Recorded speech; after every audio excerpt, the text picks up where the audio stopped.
অভিষেক বন্দ্যোপাধ্যায় কিন্তু আগেই সরব হয়েছিলেন লোকসভা স্পিকার ওম বিড়লার কাছে। তিনি আবেদন জানিয়েছিলেন যাতে তৃণমূল ত্যাগী এই 20 জন এনসিপিআইতে যারা যোগ দিয়েছেন, এনডিএ শরিক হয়েছেন, সেই সাংসদদের সাংসদ পদ বাতিল করা হয়। দলত্যাগ বিরোধী আইনে এই সাংসদদের লোকসভার সদস্য পদ বাতিলের আবেদন তিনি জানিয়েছিলেন। সেই আবেদনের প্রেক্ষিতে এবার 20 জন বিদ্রোহী সাংসদকে লোকসভার সচিবালয়ে তারা নোটিশ পাঠিয়েছে।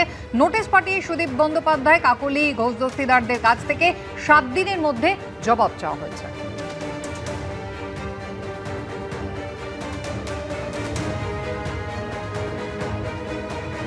মহামান্য আদালত কি বলেছেন আমরা রুলিংটা হাতে পাবো, পেয়ে যেভাবে ওনারা চাইবেন আমরা সেইভাবে ওনাদেরকে যা যা চাইবেন সবকিছু কাগজ দিয়ে দেবো। আর এই গোটা বিষয়টার ফলে যে জট তৈরি হয়েছে তা আইনি পথে কিভাবে কাটানো যেতে পারে, কি বলছেন বিশেষজ্ঞরা, দেখব। 3 মাসের মধ্যে কিন্তু স্পিকারকে ডিসপোজ অফ করতে হবে। টুঠারের সাথে প্যারাগ্রাফ 4 বলছে যে it has to be along with the political party.